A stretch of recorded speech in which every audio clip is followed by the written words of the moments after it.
스코틀랜드 출신의 한 간호사는 실제 과학적 초능력을 가지고 있습니다. 조이 밀러는 다른 사람에게서 파킨슨병을 냄새로 감지할 수 있습니다. 남편 레스가 이 질환 진단을 받기 약 12년 전, 그녀는 그에게서 특이한 사양 냄새를 알아챘습니다. 이후 레스는 잔디깎기나 다트 같은 일상적인 일에 어려움을 겪기 시작했습니다. 조이는 그가 점점 무관심해지고 성격이 날카로워지는 것도 감수했습니다. 하지만 레스가 옆에 그림자 같은 것이 보인다고 말하기 시작했을 때 조이는 신경과 전문의를 만나야 한다는 걸 알았습니다. 진단이 확정된 후 그녀는 파킨슨병을 가진 다른 사람들의 모임에 참석하기 시작했습니다. 그리고 그들 모두에게서 같은 냄새를 감지할 수 있었습니다. 2012년 과학자들이 조이의 특별한 능력에 관심을 갖고 테스트하기로 했습니다. 에든버러 대학교 연구팀이 그녀에게 티셔츠 12장을 주었는데 6장은 건강한 사람의 것이고 6장은 파킨슨병 환자의 것이었습니다. 조이의 과제는 티셔츠 냄새를 맡아 어떤 것이 환자의 것인지 가려내는 것이었고 모두 정확히 맞췄습니다. 그런데 조이는 건강한 사람의 티셔츠 하나에서도 파킨슨병 냄새가 난다고 말했습니다. 과학자들은 그녀가 틀렸다고 생각했지만 8개월 후 그 사람이 파킨슨병 진단을 받았습니다.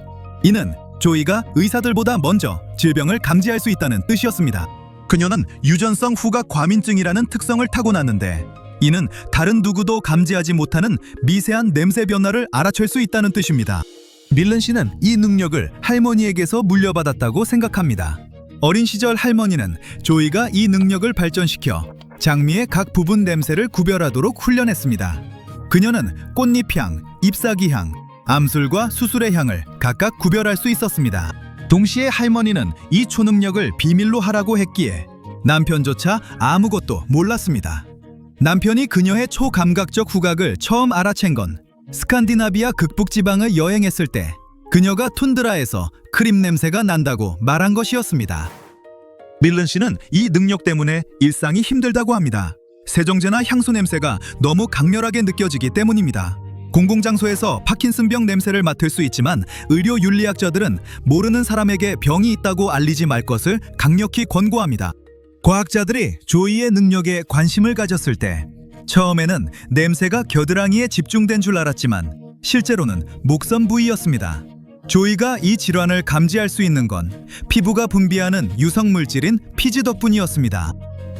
파킨슨병 환자들은 종종 이 기름을 과다 분비하는데 이를 지루증이라 합니다.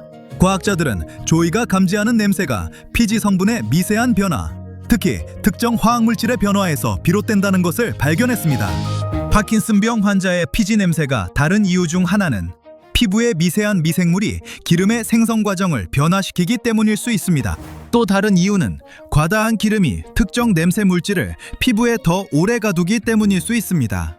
과학자들은 약을 복용 중인 환자와 복용하지 않는 환자 모두의 피지를 검사했고 파킨슨병이 없는 사람과 구별되는 특별한 패턴을 발견했습니다. 이는 조이가 감지하는 냄새가 피부의 기름만으로 파킨슨병을 진단하는 완전히 새로운 검사법 개발에 도움이 될 수 있다는 뜻입니다. 그렇지 않으면 파킨슨병은 진단이 매우 까다로운데 운동 기능에 영향을 미치는 증상부터 그렇지 않은 증상까지 매우 다양하기 때문입니다. 다른 건강 문제나 단순한 노화 현상처럼 보일 수도 있어 최고의 신경과 전문의도 최대 30%까지 오진할 수 있습니다. 조이의 능력을 활용하면 파킨슨병을 매우 초기에 발견할 수 있는데 피지의 변화가 환자가 질환을 인지하기 수년 전에 나타나기 때문입니다. 조기 검사가 가능하면 환자를 훨씬 빨리 도울 수 있고 많은 생명을 구할 수 있습니다. 게다가 새로운 피부 면봉 검사는 기존 검사보다 훨씬 빠르고 저렴하며 불쾌한 절차도 필요 없습니다. 새로운 진단법은 약의 효과 확인에도 도움이 되는데 증상이 조절되면 냄새가 줄어들기 때문입니다.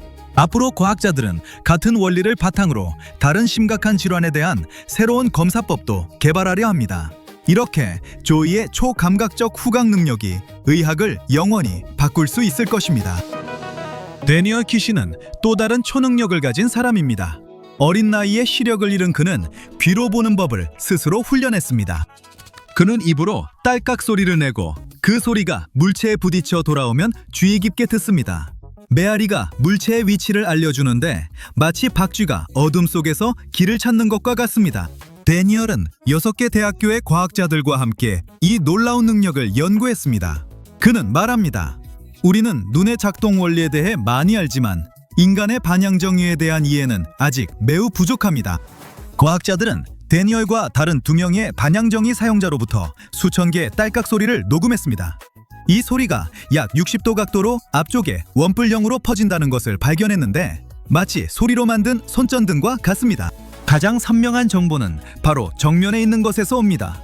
반향 정의를 사용하면 뇌에서 시각을 처리하는 것과 같은 영역이 활성화됩니다. 일반적인 시력과 다르지만 마음속에 이미지를 만들어냅니다.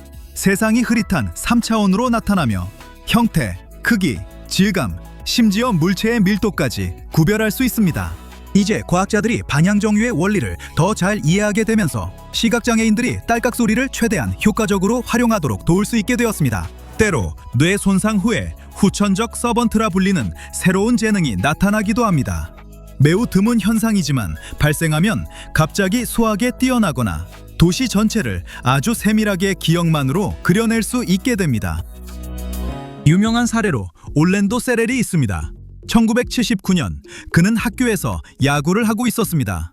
갑자기 야구공이 머리 옆을 세게 맞았지만 멈추지 않고 계속 경기를 했습니다.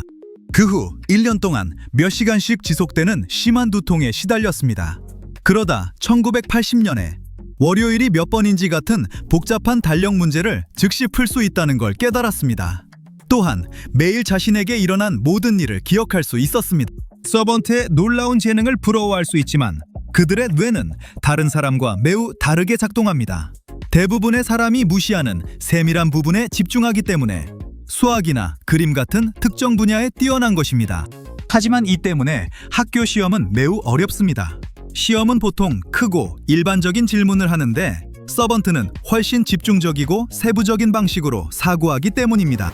어떤 사람들은 음악을 보고 소리를 맛보고 색깔을 피부로 느낍니다. 감각이 서로 교차되어 있는데 공감각이라는 희귀한 현상을 가지고 있기 때문입니다.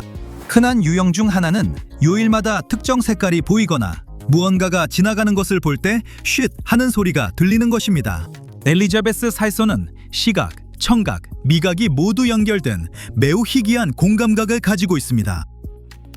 음악을 들으면 단순히 듣는 것이 아니라 주변에 떠다니는 다채로운 음파가 보이고 음악의 맛도 느낄 수 있습니다. 수년간 그녀는 누구나 이런 경험을 한다고 생각했습니다. 16살이 되어서야 자신이 희귀한 공감각적 지각을 가졌다는 걸 알게 되었고 이후 많은 연구에 참여했습니다. 그 결과 세계에서 음정미각 조합을 가진 유일한 사람으로 밝혀졌습니다. 엘리자베스는 전문 음악가가 되어 다른 누구도 할 수 없는 방식으로 교향곡을 연주합니다. 연구에 따르면 공감각을 가진 사람들은 기억력이 더 뛰어나고 지능 검사에서도 높은 점수를 받는 경향이 있습니다. 또한 창작이나 예술 분야의 직업을 선택하는 경우가 많습니다. 많은 음악가들이 소리, 색깔, 공감각을 가지고 있으며 빌리 조엘도 그중 한 명입니다.